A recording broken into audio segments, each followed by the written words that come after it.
welcome back to my channel. I know it's been a while, but I was in Paris on vacation for 2 weeks and then I got COVID for a week and a half where I couldn't speak whatsoever.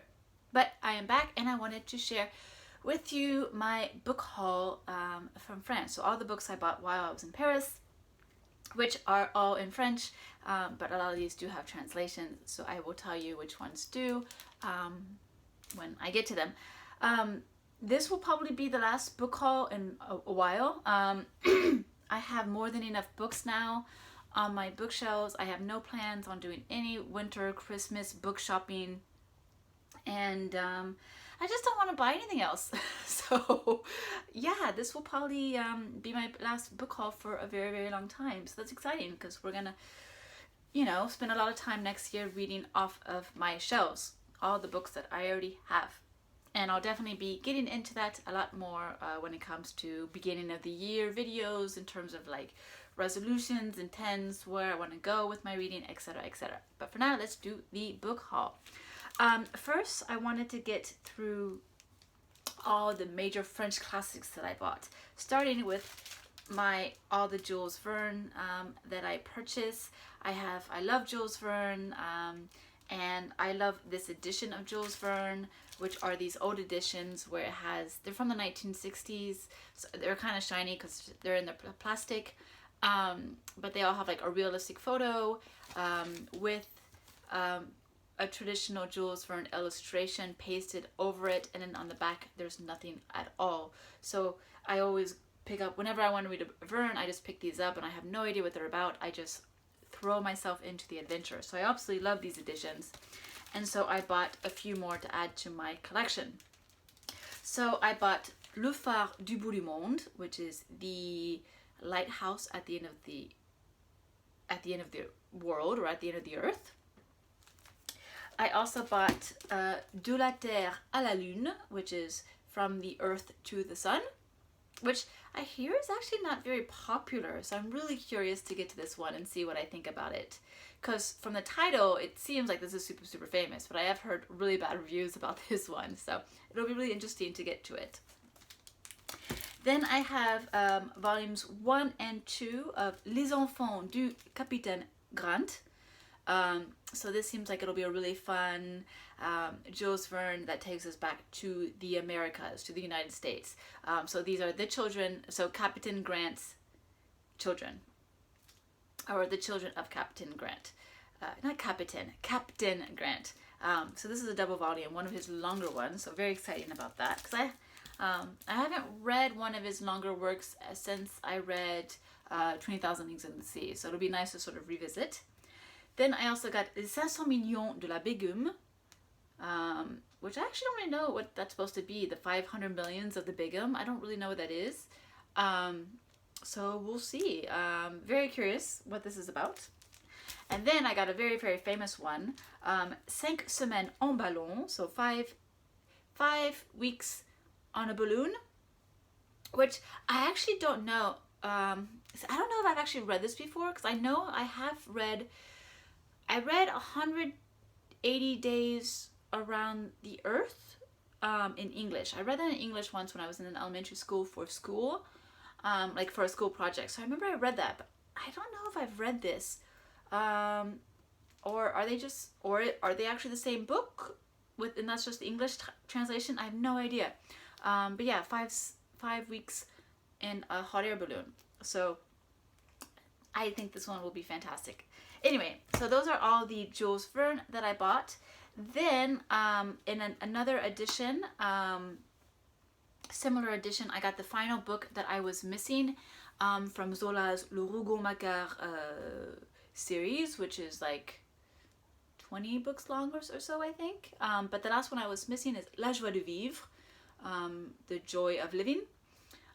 This is the last one I was missing in these editions, where it's just this is the spine, and then the back is just the order of the books, and that's it. And I have no idea what they're about. So again, just like the Verne, I picked these up knowing that it's a Zola, and I know it's his famous works and that they're amazing, and so I can just pick them up and just enter Zola's world with no expectations, and just really, really just like experience it with you know, no knowledge whatsoever. So I'm really happy I finally have all of the books in the series. I still have a few of the books that are not in this edition. Maybe someday I'll replace them, but for now at least I can read them. So yeah, that's exciting. I would love to get back onto that journey next year. Hopefully that will happen, and we'll see where we go with that. Continuing with French classics, my mom gave me her copy of Madame Bovary by Flaubert. I have never actually read Flaubert before. This would be my first chance at reading his works. And I don't really know more about this other than I believe it's about an affair. So definitely, I don't know, it'll be interesting. It'll be interesting especially to compare it with Thérèse Raquin, and it'll be interesting to compare with Nana by Zola once I get to that, because I think Nana is also about an affair, but correct me if I'm wrong, that could be very, very wrong. But yeah, my mom also didn't really enjoy this one, so it'll be interesting to see if I have a different opinion from her, because we do definitely have a tendency to share similar opinions about literature, but we do definitely, you know, have our divergence every once in a while. So we'll see where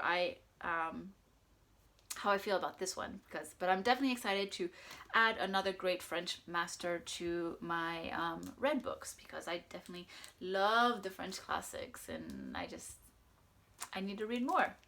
Another French giant that I have not read, and my mom has been telling me I need to read this. She's been telling me for 2 decades already that I should have read this already. And that is Céline's Voyage au bout de la nuit, which is Céline's voyage to the end of the night.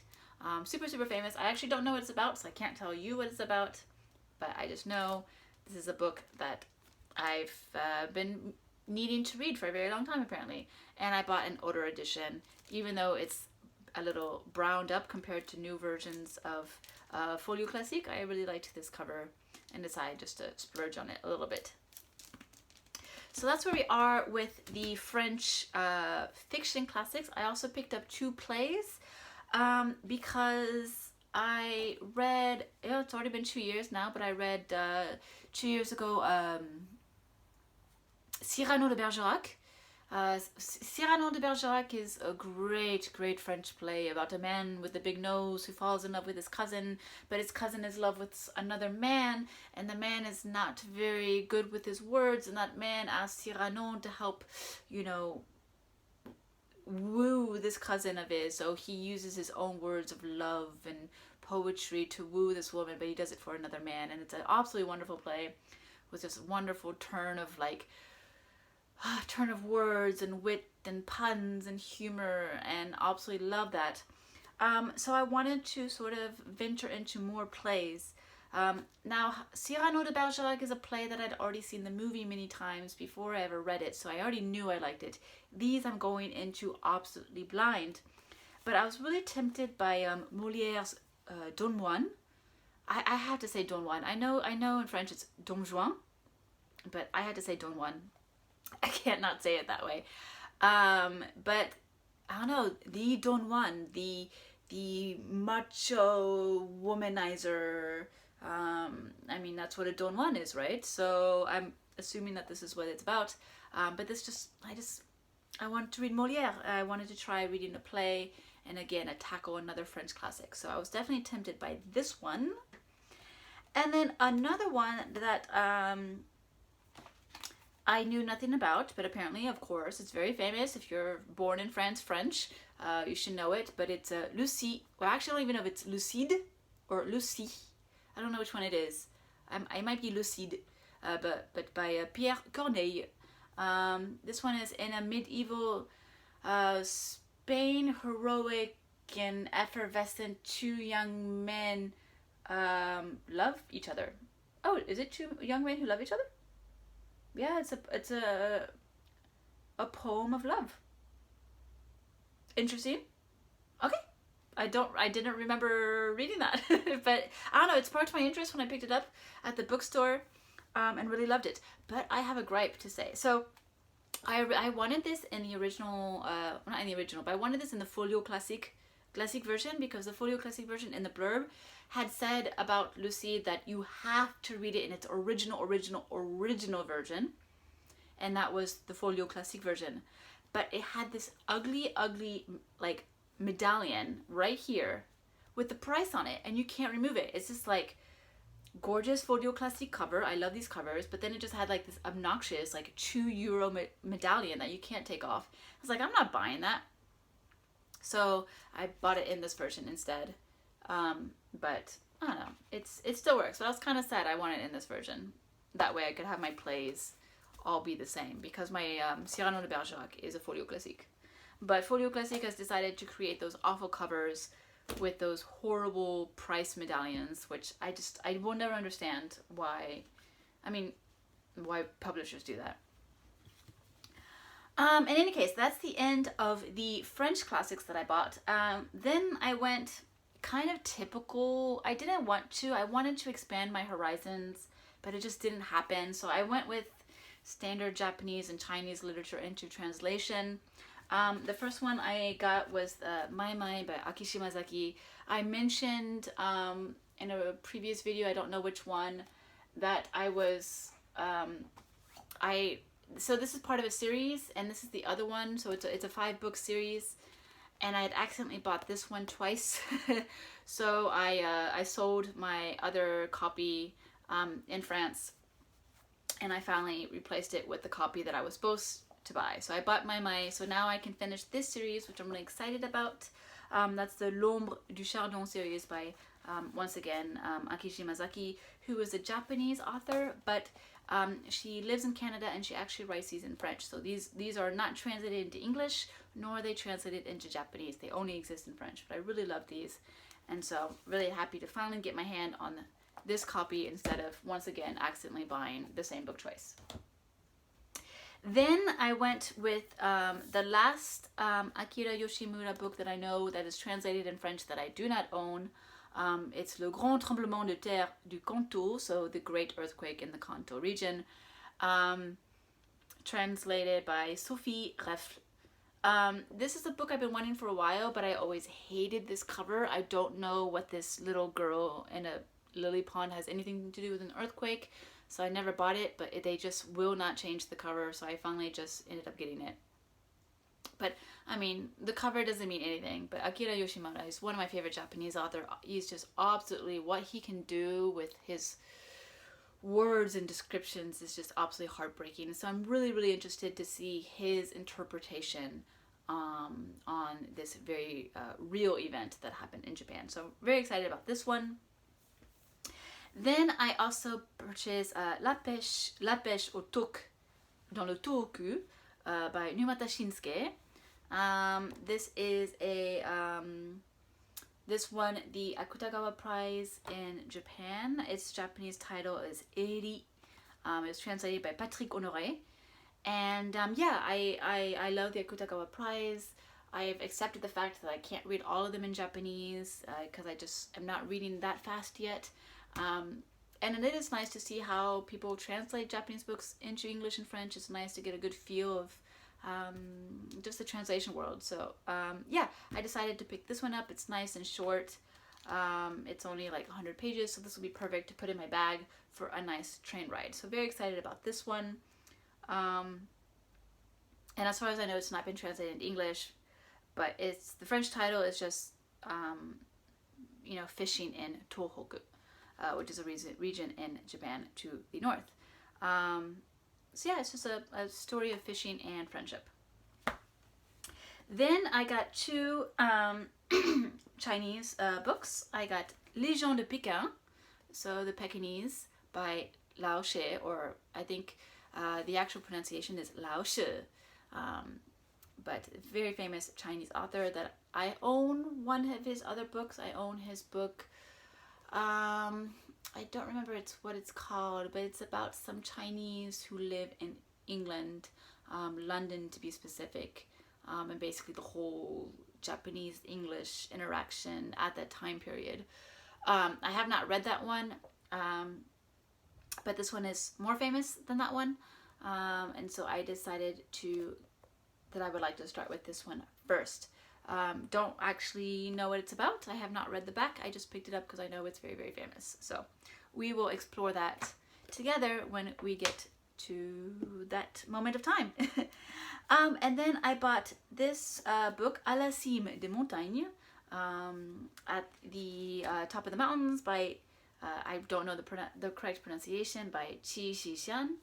And it's just, it said it's all about the life of a village perched at the sort of top on the flank of a mountain in the extreme north of China.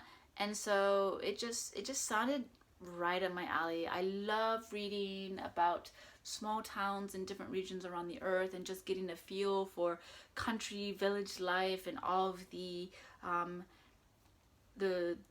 joy that comes out of living in such regions, the beauty that comes from living in such regions, but obviously the consequences and the difficulties that come from living in such difficult regions, especially the flank of a mountain, which, as you can guess, would be prone to certain extreme mountain conditions, and also like being separated from life, basically, from the more lively city centers and whatnot. So very excited about this one.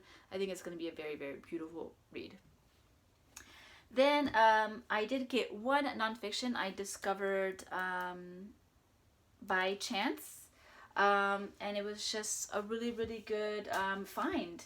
But that is Mémoires d'un eunuque dans la cité interdite by Lao She. So this is the memoirs of a eunuch in the Forbidden City. And the reason this is really, really on point and interesting for me is because I just recently read the memoir of the Empress, which is, I have the spelling of the Empress Dowager Shi. I believe I was told it's actually pronounced Ci. Here it's an entirely different spelling. So anyway, that's not the point. But the point is the fact that I read all about that empress, and she was surrounded by eunuchs as her kind of servants. And so this is a memoir of one of them. So it'll be nice to get that perspective, especially since I also have this nonfiction on my TBR, which is 2 Years in the Forbidden City by Princess Sterling, who was also a female maid to the Empress. So this will be a great two first-hand accounts of living with the Empress and serving the Empress that I have just read an entire memoir about. So that'll be really excellent. So happy I just happened to find this at the Bouquiniste. I think the Bouquiniste was very happy that I bought it. So yeah, very exciting. And then the very last thing I purchased in Japan was I bought volumes 90, not in Japan, in France, was volumes 96 through 100 of Detective Conan in the French translation. You might ask yourself, why are you not reading in the Japanese translation? Well, the answer for that is that I started reading Detective Conan before I knew how to read Japanese, and I did not want to make the language switch in the very middle of the series. So this is the only series that I continue to read in its French translation, and it's up to volumes 102 in Japanese, and it's up to volume 100 that just got published in French. So very exciting. Now I can read, I have 2 more volumes on my TBR, so I can just sort of binge the 7 volumes to catch up to volume 100. So very exciting to have purchased these as well. So there you go. Those are all the books that I bought in France. And that's it. I'm done. I'm done buying books for a very, very long time. The only books I would buy really at this point are Japanese language books for my book club. I have a good TBR right now. It's built, it's set. I don't need anything else. So yeah, so hope you enjoyed that book haul, because it'll be the last for a while. And I will see you in my next video. Thanks for watching. Bye!